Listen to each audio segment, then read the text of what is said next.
Assalamualaikum warahmatullahi wabarakatuh. Halo sobat muslim yang beriman. Kisah ini menceritakan seorang raja yang sangat kuat yang membangun dinding kokoh untuk mengurung Ya'juj Ma'juj. Kisah Raja Zulkarnain.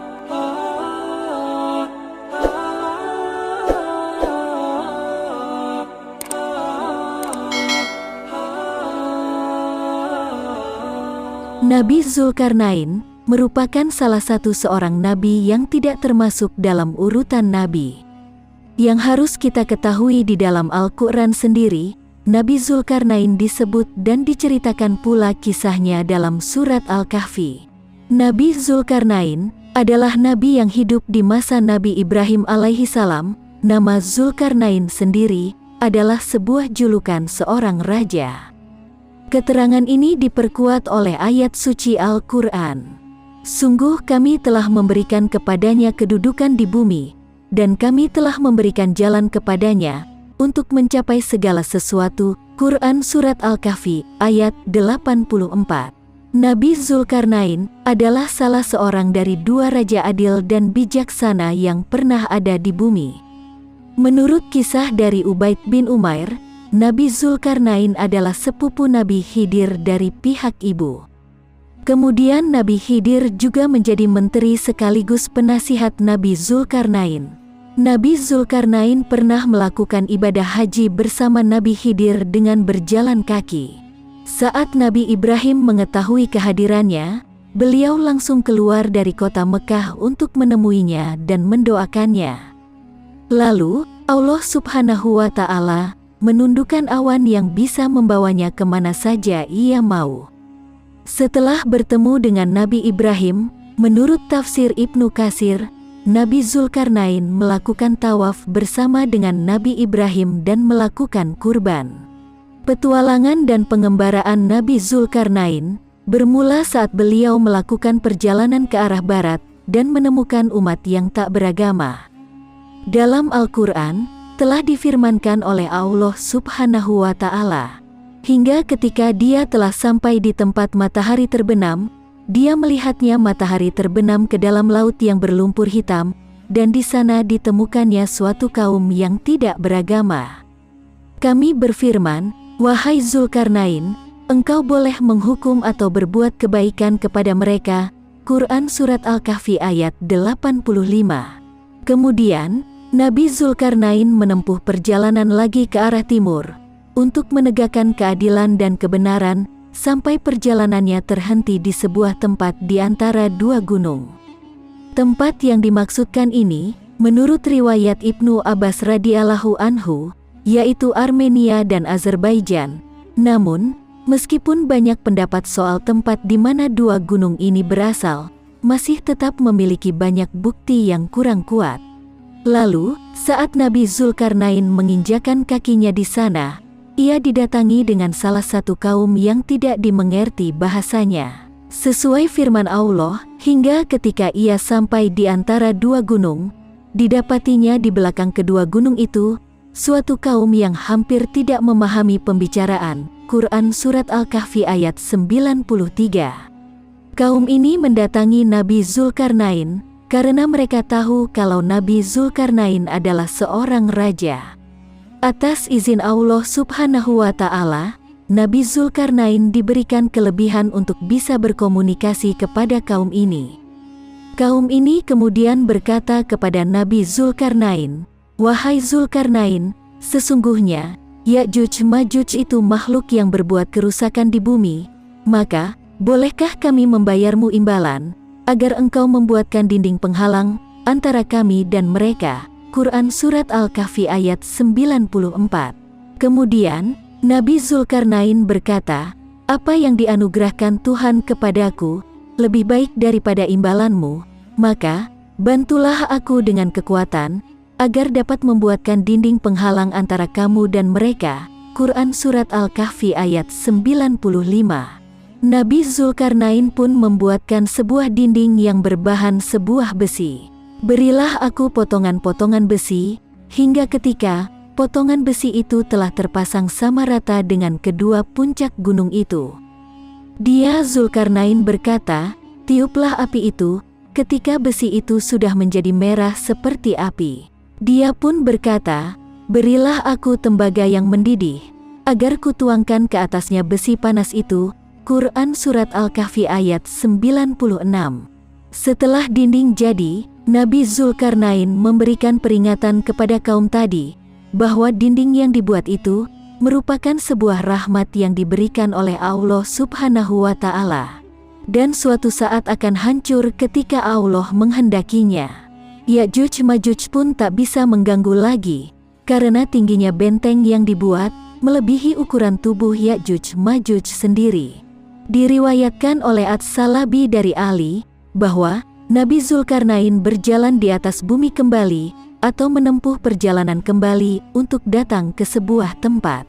Allah mewakilkan seorang malaikat yang bernama Israfil kepadanya untuk menemani perjalanannya.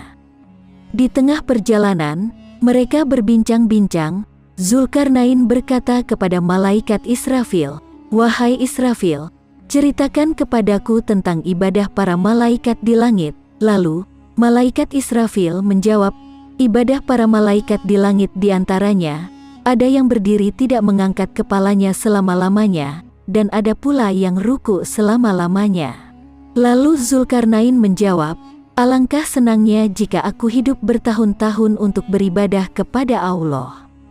Malaikat Israfil pun menjelaskan kepada Zulkarnain tentang Ainul Hayat, air kehidupan. Air kehidupan ini merupakan sebuah air yang apabila seseorang meminumnya, maka ia tidak akan mati, kecuali Allah menghendakinya untuk mati. Air kehidupan ini ada di bagian bumi yang gelap. Tertariklah Zulkarnain atas apa yang malaikat Israfil terangkan kepadanya.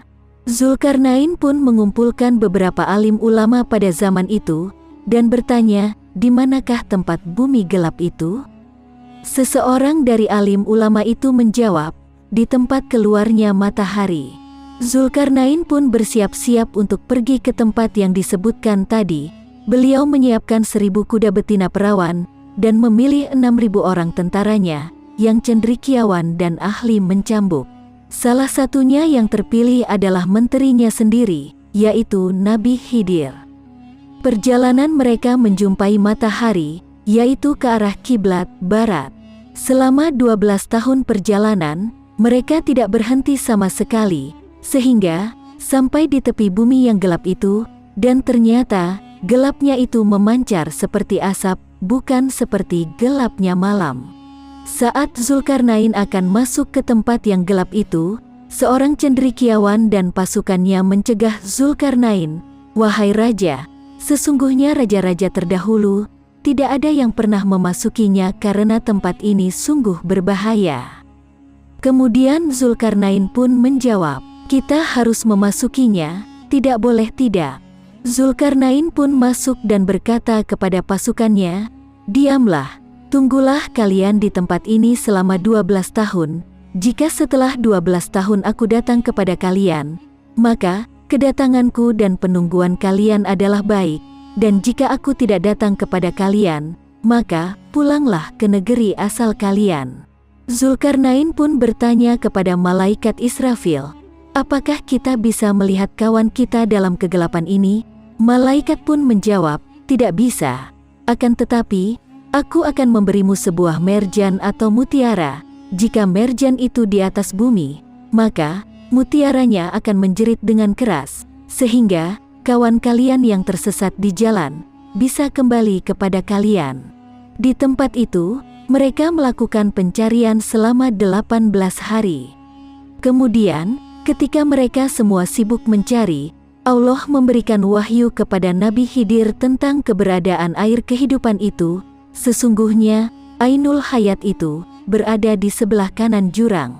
Setelah mendengar wahyu itu, Nabi Khidir berkata kepada Zulkarnain dan pasukannya, "Berhentilah kalian di tempat kalian masing-masing, janganlah kalian meninggalkan tempat kalian, sampai aku datang pada kalian."